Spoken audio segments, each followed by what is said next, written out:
My sister-in-law never really liked me. Well, I decided to go on a vacation with my husband. I left behind my prized possession, my vehicle. I love it. I saved up all my money and it was my first purchase that I did by myself. Well, my sister-in-law decides to go to a party with a bunch of people who have been drinking, and guess who wrecked my car and ruined it? I have a few aspirations in my life. When I was little, I could not think of anything to do as an adult. Nurse, teacher, accountant, president? Nah, nothing like that. I actually pictured myself in a big job, not selling vegetables downtown like my mother did when I was born, but as the years went on, I discovered certain hobbies, and I started to set goals for myself. One of those who helped me in the process was Ben, who today I'm happy to call my husband.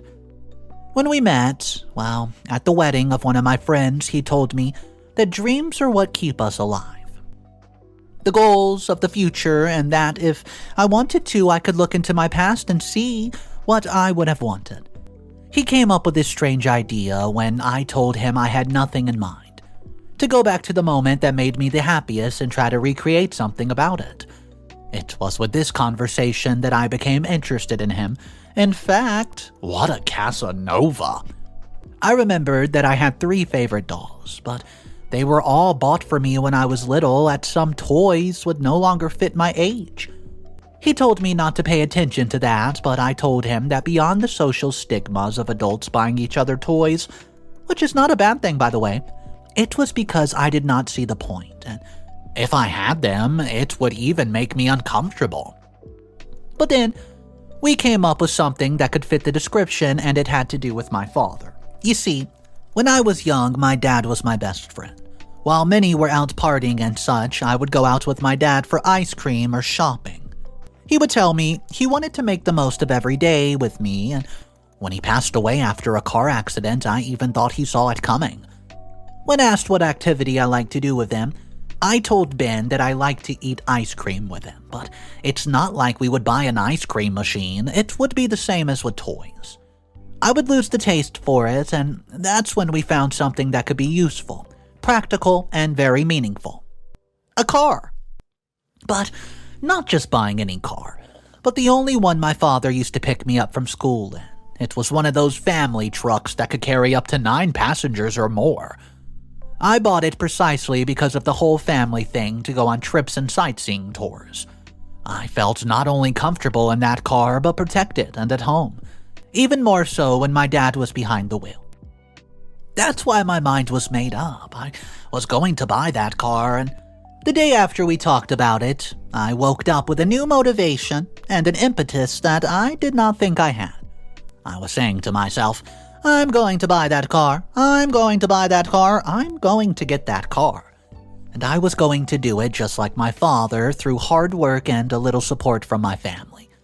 Of course, by family, I mean Ben, because my mother's retired now and with my sister in another city, and Ben's family, well, let's just say they're a little bit on the side. We have to help his father with some medical expenses that have come up lately, which he can't cover on his own. However, our savings funds grew quite a bit with Christmas bonuses, and it allowed me to achieve the dream. That's right, I managed to buy the car, and I'm so happy I feel like I'm going to faint as I write this. Let's see, I was going to start writing all these thoughts, and when I just set the goal of buying the car. But Ben told me not to do it, because although I looked very determined about it when talking about it, I was possibly invoking the opposite forces. I don't know if you understand me. It's hard to explain. It was a quote, do it only when you make it kind of thing, because success will be there on its own self. So here we are. I've been learning to drive it as it's much bigger than the previous car. Of course, conversations about filling up the family car have imminently come up, and I'm being honest, it's not a bad idea. I mean, I'm doing well at my job. Did not say it before, but I work at a digital marketing firm, and Ben as well, and together we were even able to buy a house. It has not been easy, but we were very, very organized people, and we like to keep things in order.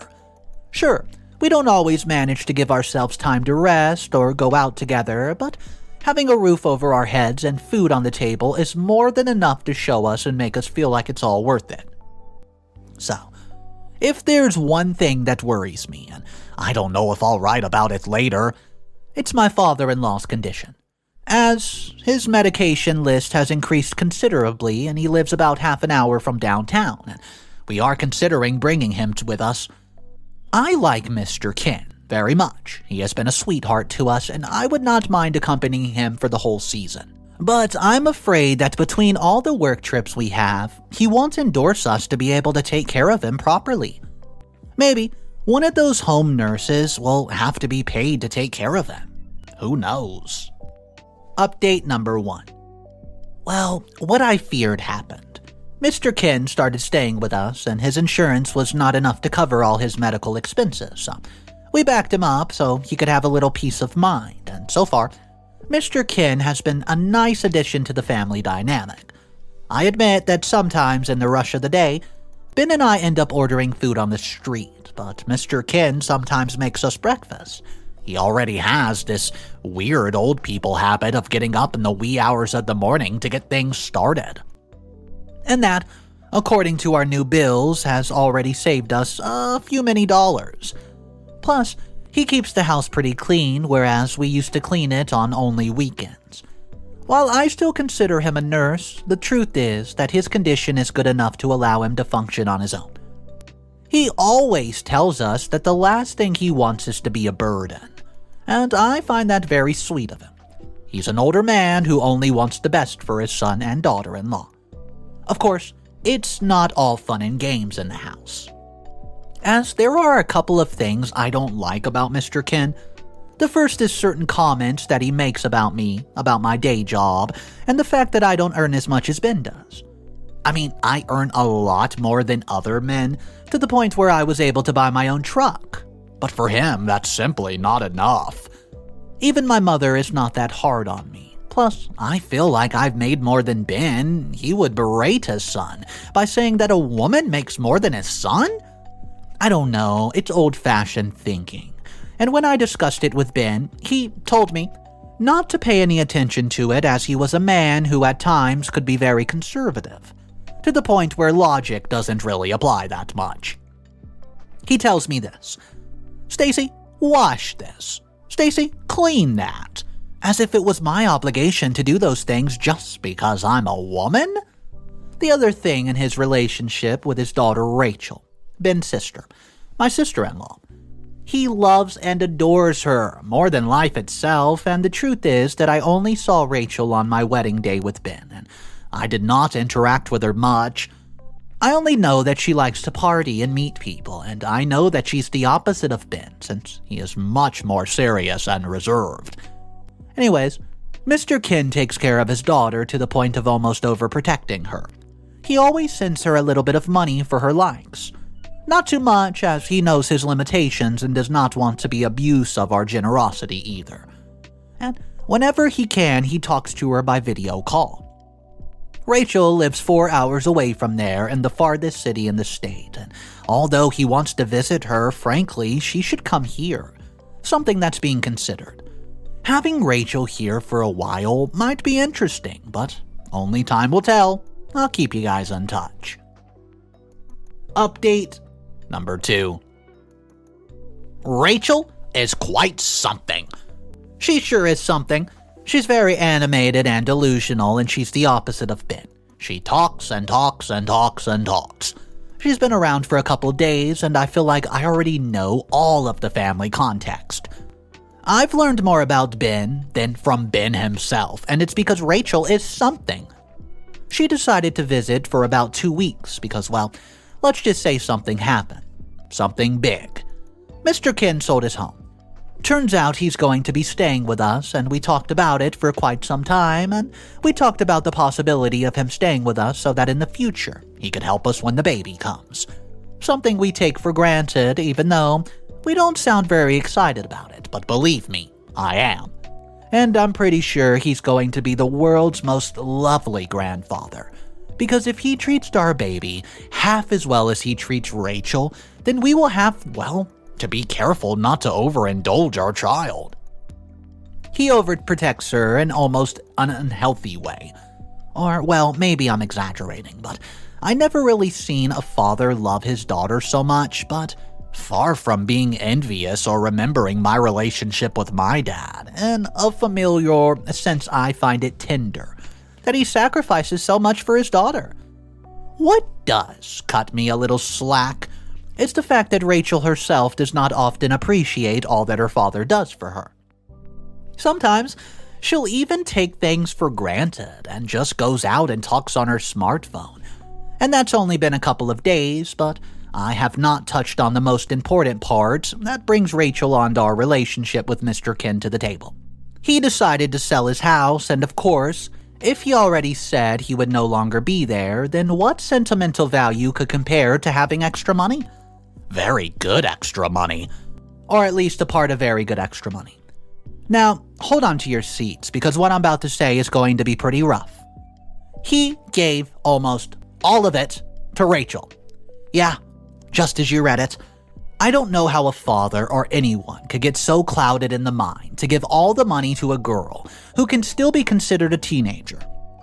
I mean, he gave 60% of the money to Rachel and the remaining 40% he kept for himself for operating expenses. Obviously, it would be for things around the house, but it still came as a bucket of cold water since it was much less than all the contributions he could give us. And you may ask, how would all this affect Rachel? What would she do with 60% of, well, a small fortune? She might as well start a business without many of the initial problems, because when you start something, the hardest thing to do is get back on your feet. And I know that, because, well, advertising and digital marketing, you will excuse me, but it is one of the few things in which I can actively boast that I am the best. We're still financially stable enough to not bother with Mr. Ken, but there's a still just small part of us that is indignant that we gave most of the money from the sale of the house to Rachel. I mean, she was considering buying a simple car, but has become fascinated with mine. Now, that's something I can attest to. The girl looks up to me and considers me to be a big sister, looking at me with pride at how I was able to fulfill my dream of having the car I wanted. She and I have talked a couple of times, and one of those things, when she's not asking about the car, she asked me about my relationship with her brother. I've told her that we've wanted to have a baby for a while now, and that's caused a sort of red alert. Not so much about having the baby. She doesn't want to have babies, but she's not against others doing it. But about having it too soon. I'm actually at a good age to have it, almost my cutoff age, but she says I've enjoyed my relationship with Ben enough to think about the baby all at once. She tells me that once I have it, it won't be but at least 8 years before I can date my husband again. And I admit that scenario leaves me wondering a bit. I don't want you to think badly of me. Everyone has to be free to choose and manage their times as they please, but if I could have the freedom to date Ben a little longer before we embark on this new project, I suppose it would not hurt to wait 6 months. Take a walk, go out together, eat somewhere fancy, plan a picnic, invest as much time as we can in each other before we're called Mom and Dad. I'll tell Ben to see if he wants to go out this weekend because, well, I know we had said to spend more time with Rachel, taking advantage of her stay, but she's already having a party with some friends in town. So it all fits like a glove. Mr. Ken will be taking care of the house in the meantime, and thank goodness this is anonymous, but we're looking forward to staying at a hotel. It's something we never have done, and it feels kind of forbidden, but I feel like we deserve it. Later, I will be telling you how it went, but without so much detail, because there are things that are better kept to yourself. Update number 3. It's definite. I'm going to kill Rachel. I can't believe there's a more irresponsible and manipulative person than her. Do you know what she did? Well, let's just say that my car, the biggest project and the biggest dream I've ever achieved in my life, has passed away because of her. I had my romantic evening with Ben as we had planned, We went to a restaurant and then stayed out. It was actually a whole weekend, as we decided to do a little picnic. Teas, sandwich, ice cream, you name it. Something very nice. Gosh, the more I remember everything, the more annoyed I get. We left Mr. Ken in charge of the house and Rachel, who was going on Friday of that weekend to a party or something. Something with some old friends of hers. When we returned on Sunday, after having been in direct contact with Mr. Ken for the last 2 days to see if everything was in order, well, we naturally went to put out our car in the garage. We had taken Ben's car as it was more compact and less cumbersome to transport, but when we arrived, we noticed that my car was not parked. That set off my alarm bells. When we entered the house, we found Mr. Ken and Rachel at the table, with the latter looking red-eyed from crying and her eyes downcasted. We both became overly concerned, and the first thing I asked was, "What happened?" "Where is my car?" Mr. Ken began. "Please sit down. We need to talk." And it was that then I turned pale to the point of almost fainting. 1,000 scenarios went through my mind, and I even came to believe that it was a robbery. But that only the car was taken was very strange. In another case, the robbery had been while one of the two of them had used the car and had taken it from the middle of the tour, which would have bothered me just the same of the fact of having taken without my permission, but the truth was much, much worse. It turns out that Miss' favorite daughter, who by the way, also has her own car, took mine to Friday's party. The same day we left. And used it to ferry her drunken friends all over town. During all the hubbub, she gave the keys to one of her friends who was also drunk and ended up confusing the accelerator with the brake, crashing it into a pole and a fire hydrant, causing a collision that woke up the people in the area. They really should have seen our faces. I'm not a violent person, but when I heard what had happened from Rachel herself, I felt like pulling her by the hair and dragging her all over the floor of the home. I was absolutely speechless, and Ben came to my rescue by asking what Rachel had thought of all that. Here is her response. "It's just that I used Ben's car because there was room for more people in there. Dad said I could, and we tried to call you, but you had your phones turned off. My friend had told me he had not had that much to drink and blah, blah, blah." Pure excuses trying to justify the recklessness. And the worst part was that Mr. Ken had lent himself to it, since he was the one who, we left the keys with. It felt a bit bitter that Rachel even blamed her dad, telling him that he was the one who allowed her to leave in the car, as if she did not know that he would throw himself into a tiger cage just to see his little daughter happy. And the worst thing is that the man said nothing to defend himself. He just listened as if he was the one being scolded. The girl was only digging her own grave because I was waiting for her to finish talking so I could eat her alive. But Ben beat me to it, and I've never heard him so upset, and he stole the words right out of my mouth. He said, "How dare you take something that isn't yours? And for your information, the car is Stacy's, not mine." It was a bold thing to say because he helped me buy it, but to have emphasized that was like falling in love all over again from scratch. He was defending himself and scolding his sister like never before, and not only to her but also to her father. "And how can you think of giving her the keys? You don't have the right to do that." In retrospect, I almost did not speak, as it was just Ben scolding them both. He told them things like Stacy was a spoiled brat, and that his father had abused our trust, and worst of all, and what made me want to write all this was that they had the nerve to talk back. First, she told him that she did not know how the car was mine, which shows her lack of attention since we mentioned it several times, and since she thought it was her brother's by extension, she could use it. She then said that in that case, if we were so desperate for a car, we might as well keep hers. And that's when I got really mad. I just got up from the table and went to the living room to cry in peace. However, I managed to listen to the rest of the conversation, where Rachel said so much nonsense like how we should have taken the big car in the first place with them, and concluded that it wasn't even her fault but her drunken friend's fault. Believe me, if it had not been to defend, I thought Ben would be able to just slap his sister, as he came to speak in a rather loud tone of voice I've never heard.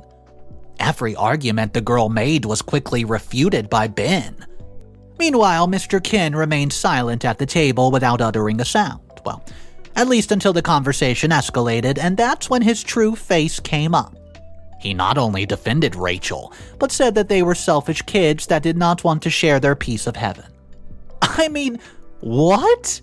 We did everything for that man, and he still has the courage to say things like that? Then, when the voices quieted down a bit, we decided to ask about the other passengers.